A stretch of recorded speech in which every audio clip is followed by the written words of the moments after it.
চিকিৎসা সেৱাৰ নামত এইবাৰ বেপাৰ সাধাৰণ লোকক কৰিছে প্ৰতাৰণা ৰাজ্যত ওলাইছে ভুৱা চিকিৎসক ৰোগীক কৰিছে ভুল চিকিৎসা ৰোগী চাইছিল মেডিচিন দিছিল কিন্তু নিজৰে নাছিল কোনো শিক্ষা ৰাজ্যত বহিছে ভুৱা চিকিৎসকৰ মেলা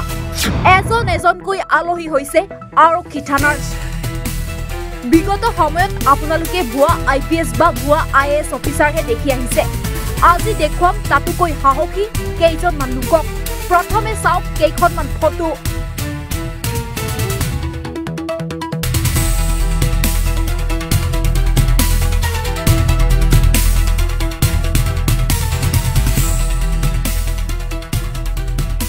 মানুহ কিমান তললৈ নামিব পাৰে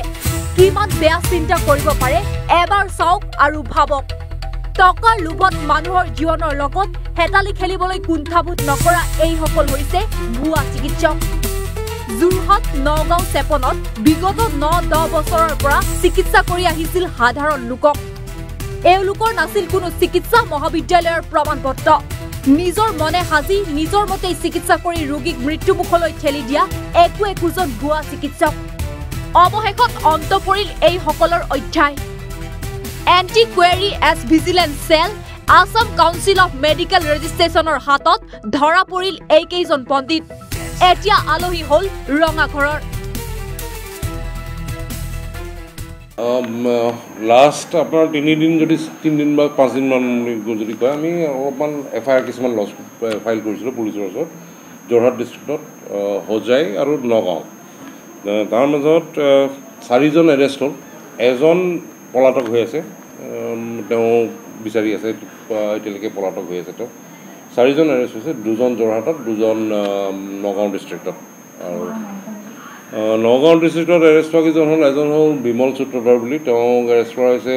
জুৰিয়া পুলিচ ষ্টেচনৰ আণ্ডাৰত আৰু এজন হ'ল পংকজ দাস বুলি তেওঁ চেকনি টি ষ্টেটত জখলাবন্ধা PSৰ আণ্ডাৰত তেওঁক এৰেষ্ট কৰা হৈছে তেওঁলোক 2জন হ'ল নগাঁৱৰ আৰু AK গগৈ আৰু অমৰজ্যোতি নাথ বুলি 2জনক এৰেষ্ট কৰা হৈছে তেওঁলোকক যোৰহাটৰ পৰা এৰেষ্ট কৰা হৈছে হয়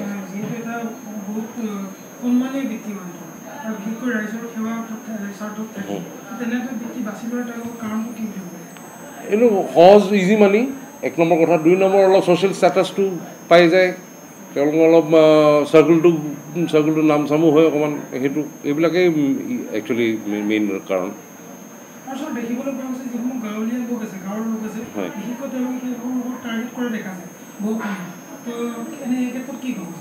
এতিয়া কি হয় তেওঁলোকে যায় এনেকুৱা জেগাত য'ত শিক্ষিত আৰ্হতা অলপ কম বাগানৰ এৰিয়াত চহৰ এৰিয়াত সেইবিলাক জেগাত কি হয় অলপমান মানুহে প্ৰশ্ন কম কৰে যিহেতু প্ৰশ্ন যেতিয়া কম কৰে তেওঁলোকৰ কাৰণে সুবিধা হয় আৰু বাগানত সোমালেতো সেইটো এটা তেওঁলোকৰ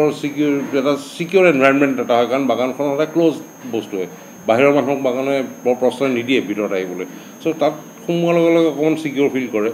কিন্তু এতিয়া আমি বাগানত বহুত আইডেণ্টিফাই কৰিছোঁ আৰু এতিয়া গভৰ্ণমেণ্টৰ পৰা আমালৈ ইনষ্ট্ৰাকশ্যন আহিছে লেবাৰ ৱেলফেয়াৰ ডিপাৰ্টমেণ্টৰ পৰা যে বাগানখিনিত কোন ডক্টৰ আছে ভেৰিফাই কৰি পেলাই যোনকেইজন ফেক হয় বা আনকুৱালিফাইড হয় তেওঁলোকক এপ্ৰিহেণ্ড কৰিব লাগে পুলিচৰ হেল্প লৈ তো আমি এতিয়া সেইটো আৰম্ভ কৰিছোঁ সেইটো অলৰেডি কৰিছোঁ অলৰেডি 5জনমান আমি এৰেষ্ট কৰিলোঁ এতিয়ালৈকে এতিয়া সেইবিলাক তেনেকৈ এতিয়া আৰম্ভ হৈছে আৰু বস্তু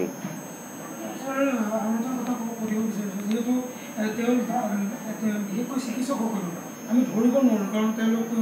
সঁচা চিকিৎসক হয় নে নহয় তো কেনেকৈ সাধাৰণ লোকে কেনেকৈ ধৰা পেলাব পাৰিব যে তেওঁলোক হয় নে নহয় এটা বস্তু আছে ক্লিনিকেল এষ্টাব্লিছমেণ্ট এক্ট বুলি এখন এক্ট আছে যিটো এক্টৰ আণ্ডাৰত যিকোনো ক্লিনিকে কওক হস্পিটেলে কওক ডক্টৰৰ চেম্বাৰে কওক ৰেজিষ্টাৰ হ'বই লাগিব সেই এক্টখনৰ আণ্ডাৰত এটা ৰুল আছে যে ডক্টৰজনে তেওঁৰ প্ৰেছক্ৰিপশ্যনৰ লেটাৰ হেডত তেওঁৰ নেম প্লেটত আৰু যিকোনো ষ্টেচনাৰী তেওঁ য'ত যিয়ে ষ্টেচনাৰী ইউজ কৰে ভিজিটিং কাৰ্ডখনেই হওক লাগিলে তাত তেওঁৰ ৰেজিষ্ট্ৰেশ্যন নম্বৰটো লিখিব লাগিব আৰু কোৱালিফিকেশ্যনটো এতিয়া ৰেজিষ্ট্ৰেশ্যন নম্বৰটো পোৱাৰ লগে লগে এটা ৱেবছাইট আছে নেশ্যনেল মেডিকেল কমিশ্যন যোনটো ইণ্ডিয়ান মানে মডাৰ্ণ মেডিচিন চাই নেশ্যনেল মেডিকেল কমিশ্যনত তাতে গৈ ইণ্ডিয়ান মেডিকেল ৰেজিষ্ট্ৰি বুলি থাকে তাত নম্বৰটো মাৰি দিলে সেই ডক্টৰজনৰ ডিটেইলছখিনি আহি যায় মানে তেওঁ ডক্টৰজনৰ দেউতাকৰ নাম কি ক'ৰ পৰা পাছ কৰিছিলে কোন চনত পাছ কৰিছিলে পাৰ্মানেণ্ট এড্ৰেছ কি তেওঁ কি কোৱালিফিকেশ্যন আছে গোটেইখিনি পাই যায় সেই নম্বৰটো থাকিলে মানুহে পাব্লিক সেই ৱেবছাইটটোত গৈ ইমিডিয়েট ভেৰিফাই কৰি ল'ব পাৰে আৰু স্যাৰ দেখিবলৈ পোৱা গৈছে ব্যক্তিগত যিসমূহ নাৰ্ছিং হোম আছে বিশেষকৈ যিসমূহ ভুৱা ডক্টৰ আছে বা যিসমূহ এনেধৰণৰ এই কামটোত জড়িত হৈ আছে যিসকল লোক তেওঁলোক কিন্তু ব্যক্তিগত নাৰ্ছিং হোমসকলৰ মানে যিসমূহ নাৰ্ছিং হোম আছে তেওঁলোক তাত বেছিকৈ দেখা পোৱা যায় বা যিসমূহ ব্যক্তিগত যিসমূহ তেওঁলোকে চেম্বাৰ খুলি লয় এই ক্ষেত্ৰত আপোনালোকে পৰৱৰ্তী সময়ত কেনেধৰণৰ ব্যৱস্থা গ্ৰহণ কৰিব না এতিয়া আমি ভেৰিফিকেশ্যন কৰোঁ কিছুমান বস্তুত আমি ভেৰিফিকেশ্যন কৰোঁ যে যদি কোনোবাই কিবা ডাউট থাকে বা কাৰোবাৰ কোনোবাই আমাক কমপ্লেইন এটাও দিয়ে আমি সেই কমপ্লেইনটোৰ ওপৰত বেছ কৰি ভেৰিফাই কৰোঁ নাৰ্ছিং হোমবিলাকত খুব কম থাকে কিন্তু কেতিয়াবা নাৰ্ছিং হোমৰ অথৰিটিবিলাকেও ভুল যায় এতিয়া ধৰক আমি ৰিচেণ্টলি পাইছোঁ এগৰাকী লেডি তেওঁ আছাম মেডিকেল কাউন্সিলৰে ৰেজিষ্ট্ৰেশ্যন চাৰ্টিফিকেটখনে ফেক কিন্তু নাজানা পটকৈ আপুনি দেখিলে গম নাপায় এখন যে ফেক হয় মানে অকণমান চাব লাগিব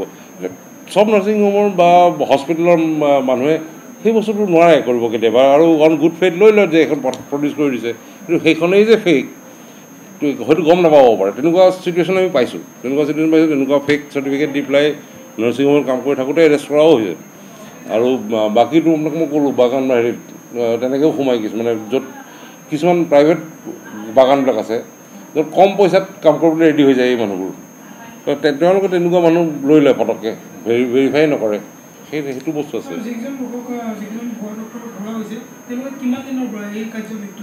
তেওঁলোকে বহুত দিনৰ পৰা তেওঁ এজনতো 15 বছৰমানৰ পৰা কৰি আছে বাকীবিলাক 7 বছৰ 6 বছৰ এইটোকে মানে আমি যিমানেই তেওঁলোকে পাইছোঁ নতুনকৈ সোমোৱা আমি পোৱা নাই চবে 3-4 বছৰ কৰিছেই অলৰেডি সেনেকুৱা পাইছোঁ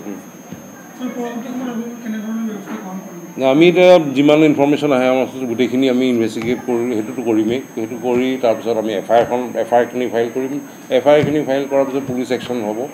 আমি সেইটো ছিষ্টেমত যাম এতিয়া ইনফৰ্মেশ্যনবিলাক আহি আছে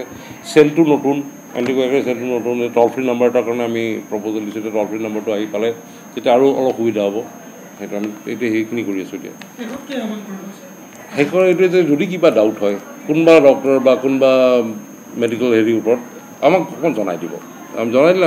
আমি এইটো আপোনাৰ হৈ আমি প্ৰচেছ কৰি চাই ল'ম চেক কৰি চাই ল'ম